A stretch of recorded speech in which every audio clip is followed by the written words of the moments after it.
Hello everyone, আসসালামু আলাইকুম। আমি সুফিয়া সুলতানা। আজকে চলে আসলাম আপনাদের সামনে হাঁসের মাংস রান্নার রেসিপি নিয়ে। অনেকে হাঁসের মাংস রান্না করেন কিন্তু একটা আষ্টে গন্ধ থেকে যায়, যার কারণে রেসিপিটা আজকে শেয়ার করতে চলে আসলাম। একদম পারফেক্টভাবে কিভাবে হাঁসের মাংস রান্না করবেন, নতুন রাঁধুনি যারা আছেন তাদের জন্য কিন্তু একটু বেস্ট এই ভিডিওটা, এবং যারা মেসে থাকেন ভাইয়ারা তারাও কিন্তু ভিডিওটি দেখে নিতে পারেন।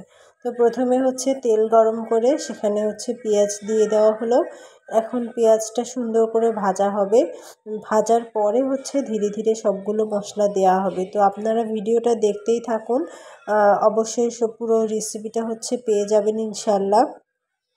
আর রেসিপিটা দেখতে দেখতে অবশ্যই আমার চ্যানেলটি সাবস্ক্রাইব করে দিবেন, পাশে থাকা বেল আইকনটি বাজিয়ে দিবেন, তাহলে আমার ভিডিওগুলো সবার আগে আপনাদের কাছে চলে যাবে। তো এরপরে একটু পানি অ্যাড করে, পেঁয়াজটা ভাজা হয়ে গেলে একটু পানি অ্যাড করে তারপরে আদা রসুন বাটা দিয়ে দেওয়া হলো। তারপরে একটু লবণ দিয়ে দেওয়া হচ্ছে। তো রান্নাটা হতে হতে একটা ছোট্ট টিপস আপনাদের সাথে শেয়ার করে ফেলি। আদা রসুন বাটা একবারে ফ্রিজে করে রেখে দিলে অনেকেরই জমে যায়, তার ফলে রান্না করার সময় এটা বের করার পরে অনেক দেরি হয়ে যায়। তো যার কারণে আপনারা করবেন কি, যখন আদা রসুন বাটা করবেন সেখানে একটু বেশি পরিমাণে তেল এবং লবণ দিয়ে রেখে দিবেন, তাহলে কিন্তু এটা একদম আইসক্রিমের মতো হয়ে থাকবে, জমে যাবে না, আপনাদের রান্নার সময় সুবিধা হবে। তো রান্নাটা আপনারা দেখতেই পেলেন। এখন হলুদের গুঁড়া এবং মরিচের গুঁড়া দিয়ে দেওয়া হলো, এবং তারপরে একটু জিরা গুঁড়া, একটু ধনিয়া গুঁড়া এসব দিয়ে সুন্দর করে কষানো হচ্ছে। এভাবে কিন্তু কষালে আপনাদের মাংসটা খুব সুন্দর একটা স্মেল আসবে, এবং একটা বাজে কোনো গন্ধ আসবে না। রান্নাটাও কিন্তু খেতে অনেক মজা হবে। যে কোনো মাংস রান্নার সময় কিন্তু যত বেশি কষানো যায় তত বেশি মজা হয়। কষানোর উপরেই মজা।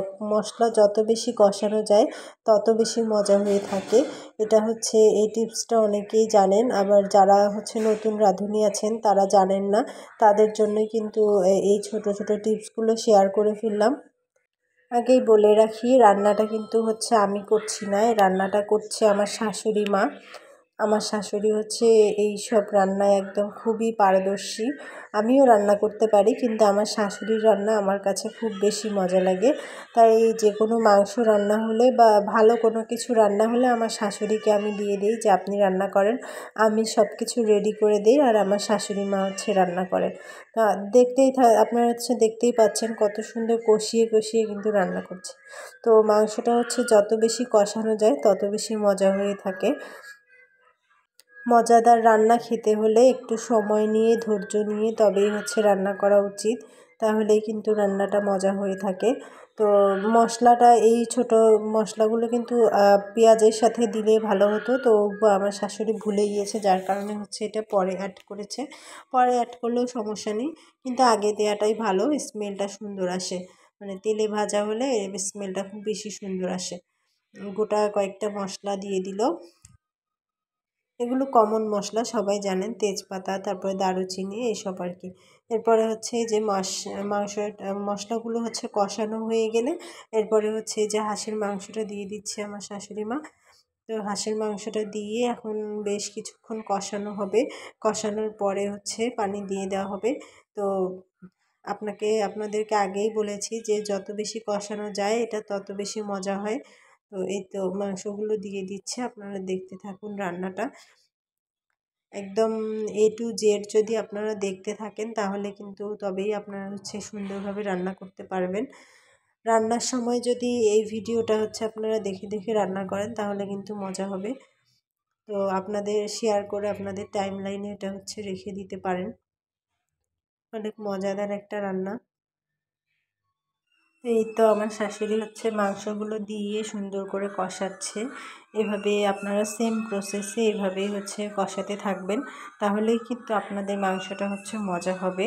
হাঁসের মাংস রান্না করলে অনেকেরই একটা গন্ধ থাকে, অনেকেই খেতে পারে না, যার কারণে কিন্তু অনেকেই হাঁসের মাংস খাওয়া ছেড়েই দিয়েছে।